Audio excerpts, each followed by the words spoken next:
On, so I'm just going to use my belt. Anyways, you would hook that through your harness, and since I'm right-handed, I'm going to take this off. We'll grab a rope,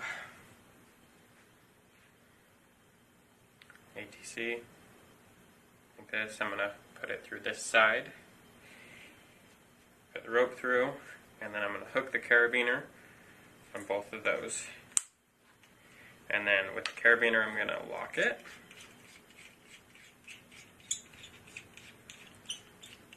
So it's locked.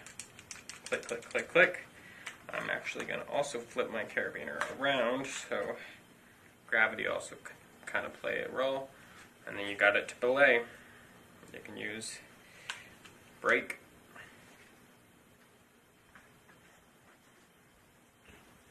My tie-in with figure 8. Again, I'm going to use my belt as I don't have a harness. Let's get that up and through. Figure 8.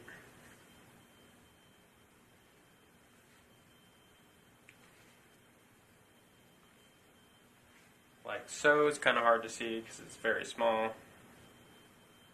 But bring this back up.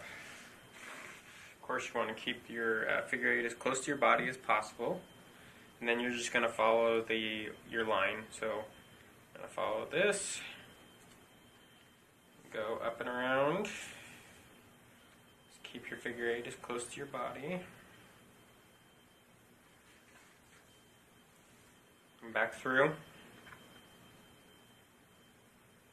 just like so. Pull that slack, make sure I don't wrap it up in there. Pull that slack. I'm going to keep following this over and around and back up and through.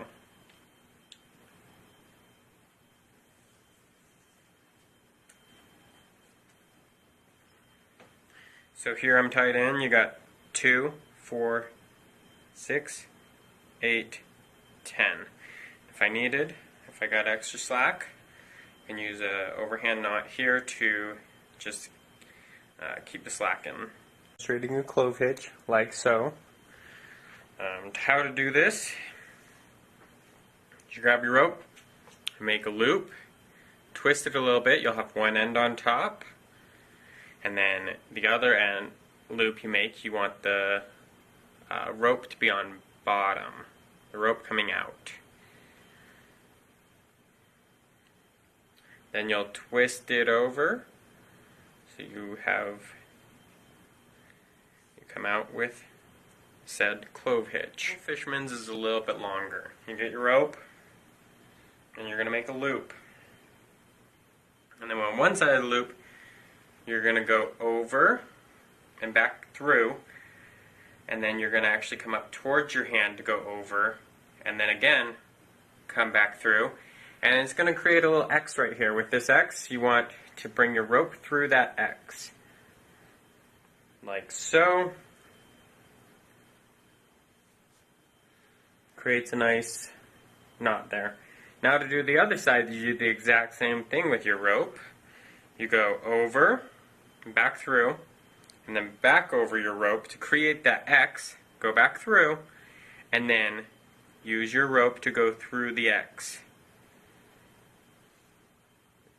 Like so, and then you have your 2 knots, and all you have to do is grab the other than the tails and pull. We have the water knot. What you're going to do is you're going to tie an overhand knot, like so, and then you're going to take either another rope or the same rope, probably the same rope, and you're going to follow the tail just like you did in the figure 8.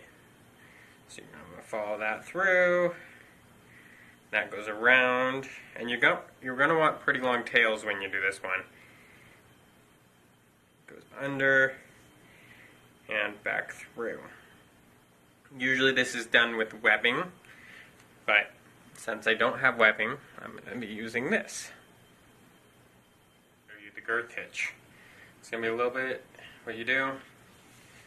Essentially, you wrap your rope around where you want it to go, like so, and then for the loop end, you take the other end and you push it through. And this is usually into tie-in. So like so, and not on a bite. You take your looped end, right here, loop, and you just do an overhand knot with both of them.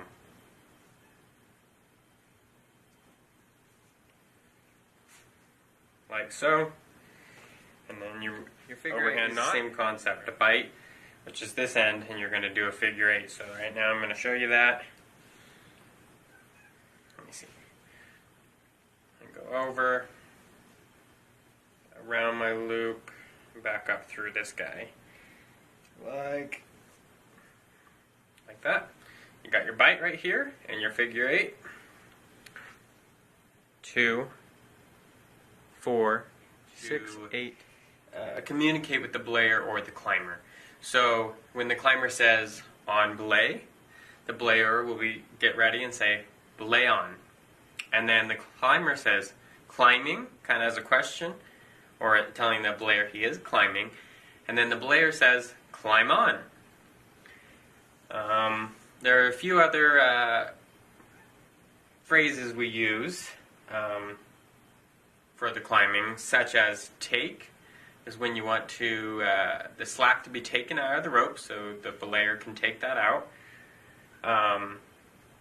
Ready to lower is what the climber says to the belayer to make sure the belayer is ready for the climber to come down. When the belayer is ready for that climber to come down, the belayer will say lowering.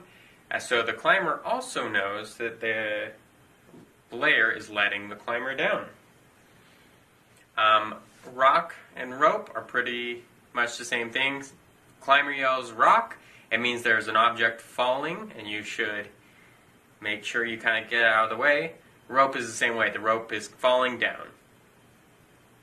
The last two are watch me and falling. Watch me is pretty simple. It means, hey, you should pay attention to the climber. And falling is the climber is going to fall. Here's the easiest way I could set up using 3 clips to construct an anchor. I don't quite have enough rope to fully demonstrate, but you essentially bring the line through all 3 anchors, and you would pull out the slack here. So pull out to a point. Whatever point, if the point's going to be over here, you're going to need to work the line over there. If it's going to be in the middle, you need to work the line so it's going to be in the middle. And then what you would do is you would take all of it,